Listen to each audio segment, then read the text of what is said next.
Halo teman-teman semuanya, perkenalkan aku Michael Frado Butar-Butar. Aku dari Prodi Manajemen Aset Publik.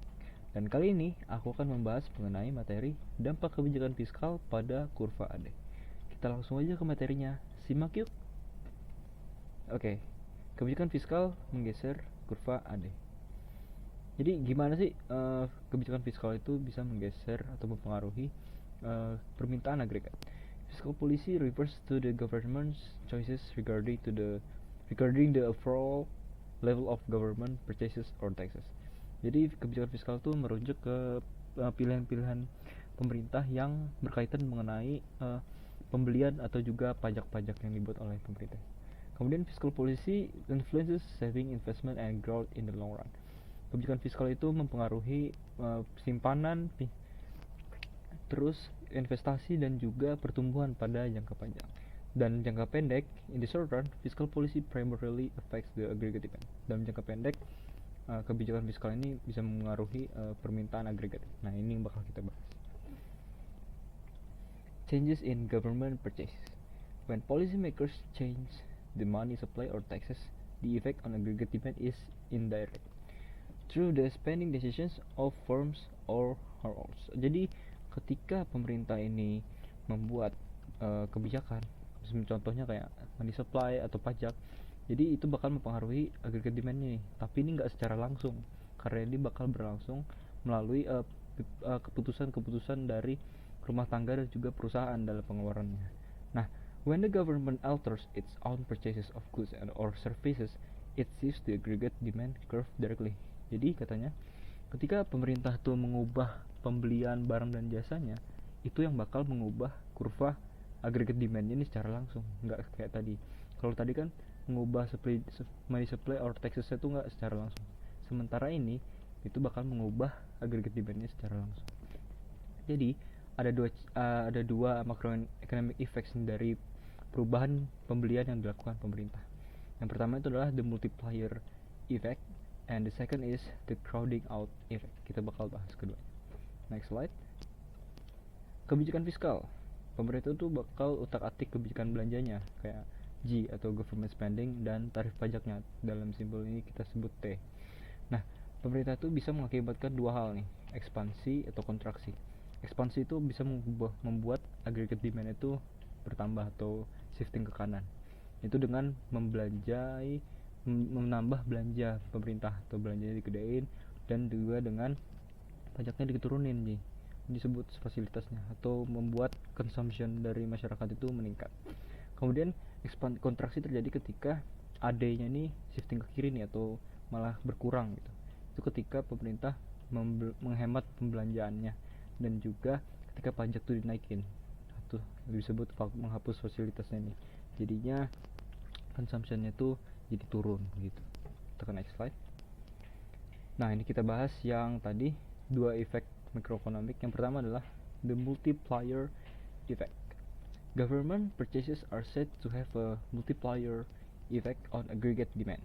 Jadi each dollar spent by the government can raise the aggregate demand for goods and services by more than $1. The multiplier effect refers to the additional shifts in aggregate demand that result in when expansionary fiscal policy increases income and thereby increases consumer spending. Jadi intinya, efek yang dimaksud multiplier effect ini adalah ketika pemerintah membelanjakan atau membuat perbelanjaan terhadap barang dan jasa, itu bakal mengefek kepada masyarakat, yang dimana efeknya itu bisa menjadi berlipat ganda, dan ini bisa dihitung. Kita bakal hitung di next slide. Ada contoh kasusnya ini, the multiplier effect. Ini contohnya, pemerintah membeli mobil nih, misalkan beli membuat government spending kan, mobil SMK 1000 unit. Terus, nah ini efeknya, berarti pemiliknya untung kan. Pemiliknya ini maksudnya penjualnya, penjual SMK, karena untung dengan pembelian massal ini, pekerjanya jadi dapat bonus. Karena mereka punya bonus kan, punya duit nih, jadinya mereka punya uang untuk dibelanjakan. Belanja ini kan berarti ada terjadi ekstra konsumsi kan, sehingga akan menaikkan aggregate demand. Dia bakal shifting ke kanan. Nah, kebijakan yang meningkatkan income akan meningkatkan consumption dan meningkatkan produksi, sehingga aggregate demand-nya geser ke kanan. Nah, Yang dimaksud multiplier effect itu, ini misalkan nih, AD pertama ini sebelum pemerintah membeli mobil 1000 unit ini. Nah, setelah pemerintah membeli 20 billion US dollar ini misalnya, geserkan ED-nya dari ED1 ke ED2. Terus efek yang ditimbulkan itu adalah nih, ED2 geser ke ED3. Itu karena ketika pemerintah membelanjakan uang ini kan bakal beredar lagi nih dari penjual mobilnya nih, entah itu ke pekerjanya, terus pekerjanya membeli ke pedagang penjual kebutuhan mereka atau kemana-mana. Jadi bakal terjadi peredaran uang lagi, sehingga AD itu akan nambah lagi. Ini yang disebut multiplier effect.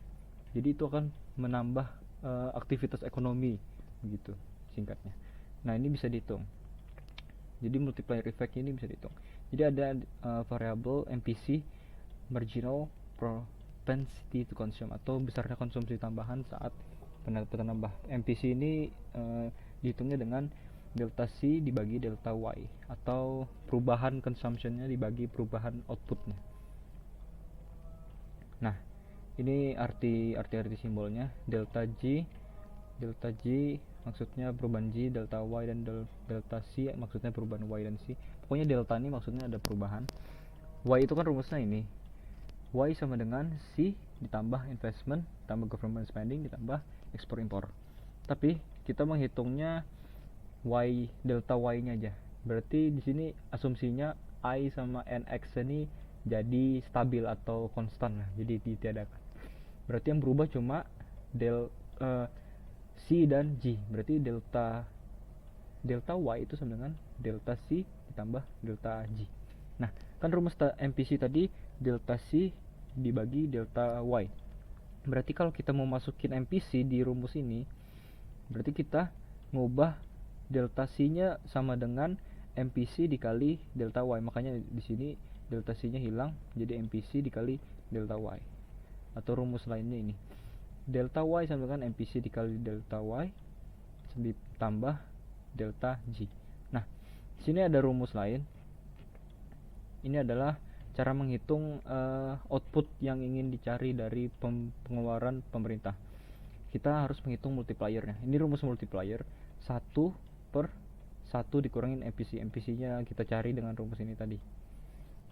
Nah, setelah kita dapat multiplier, kalau kita mau mengetahui berapa sih efek multiplier effect-nya itu, jadi itu kita kalikan hasil multipliernya ini dengan berapa sih jumlah yang dikeluarkan pemerintah.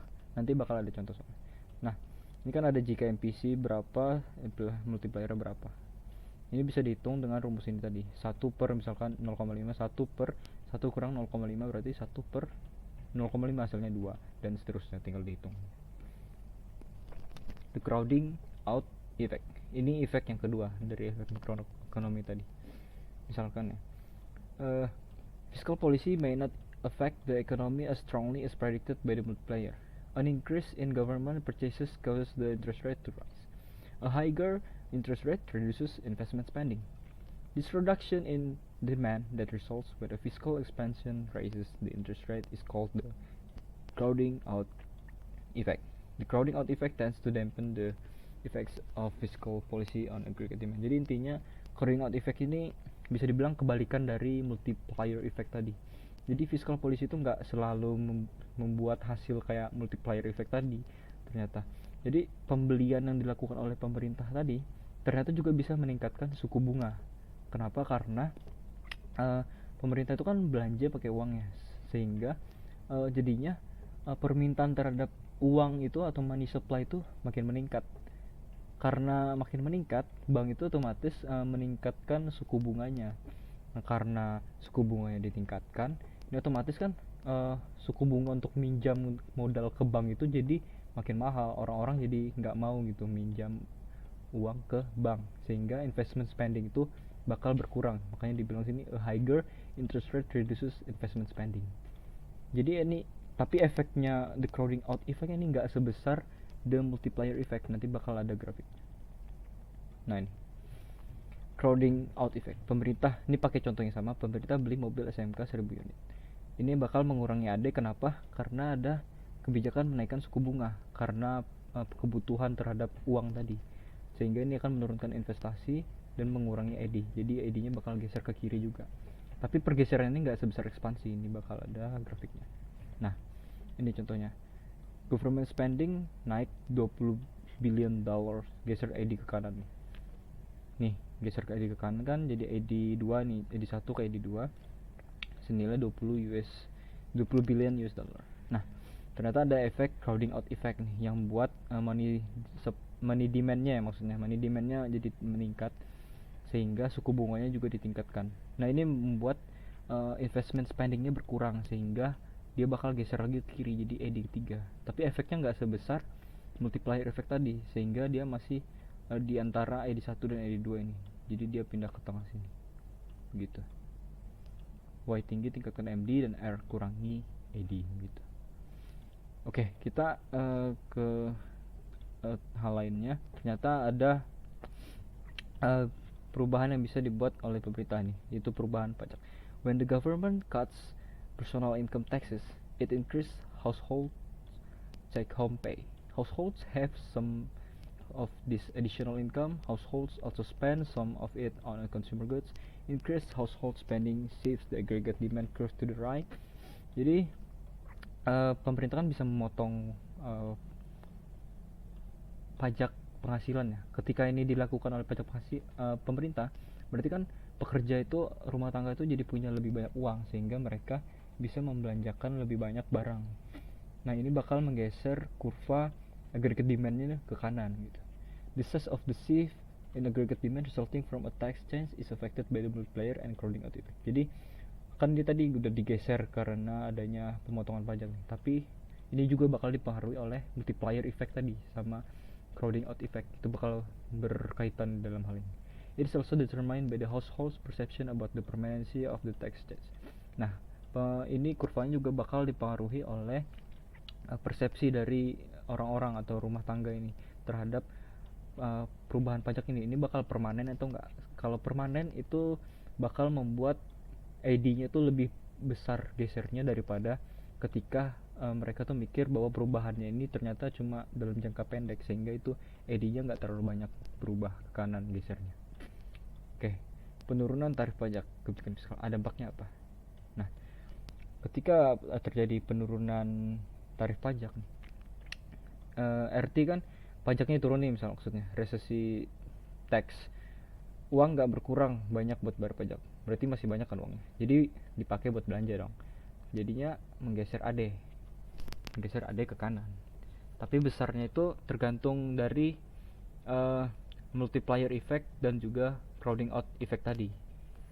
Nah, nih permanen temporary. Pajak yang misalkan perubahan pajak yang permanen itu bakal ngasih impact yang besar. Misalkan perubahan pajak, pemotongan pajak itu ternyata permanen, berarti itu bakal menggeser AD-nya lebih besar ke kanan. Sementara jika temporary doang, impactnya lebih kecil atau nggak sebesar pas dilakukan kebijakan yang secara permanen gitu. Nah, ini contohnya ekonomi resesi, active learning ya. Ekonomi resesi akan berhenti jika kurva AD digeser ke kanan senilai 200 billion. Ini yang kita targetkan 200 billion US dollar. Nah, disuruh hitung nih, jika MPC-nya 0,8 tanpa crowding out effect, berapa government spending yang harus dikeluarkan pemerintah. Jadi kita harus menghitung multiplier-nya dulu. Kan multiplier tadi ini ya, 1 dibagi 1 dikurang MPC. MPC-nya 0,8. Berarti 1 dibagi 1 kurang 0,8. Berarti hasilnya 1 per 1 kurang 0,8 tuh 0,2. 1 per 0,2 sama dengan 5. Berarti kan multiplier-nya 5. Yang kita targetkan, yang ditanyakan tadi 200 billion US dollar kan, berarti Y-nya di sini 200 billion dollar. Yang di sini multipliernya multipliernya udah 5. Berarti berapa yang harus dikeluarkan pemerintah? Berarti hasilnya adalah 40 billion US dollar. Ini kita lihat perhitungannya. Ini. Multiplier kan udah 5 nih. Berarti dia harus ngeluarin 40 billion dollar. 40 billion US dollar untuk menggeser sebesar 200 billion dollar. Nah, terus pertanyaanku lah, kedua, jika ada crowding out effect, perlu nggak sih G-nya dikecilin? Kan crowding out effect itu membuat outputnya makin ke kiri kan, atau Y-nya malah berkurang lagi. Berarti kalau dikecilin ya malah hasilnya makin ke kiri dong, makin berkurang, nggak sesuai target kita 200 billion dollar. Jadi jawabannya justru kita harus meningkatkan lagi. CEO kan kurangi G, jadi agar tembus 200 B berarti G nya harus dinaikin lagi, bukan dikurangin. G nya harus ditambah lagi biar mencapai 200 billion ini begitu. Next, bener nggak menstabilkan ekonomi itu perlu kebijakan moneter dan fiskal, dan kenapa? Oke, menstabilkan ekonomi itu dengan pemerintah membuat kebijakan. Pemerintah itu sebagai policy maker. Ini misalkan nih, PDB-nya turun di bawah batas alami. Pemerintah buat kebijakan nih untuk ekspansi supaya dengan membuat kebijakan fiskal dan moneter untuk tekan resesi.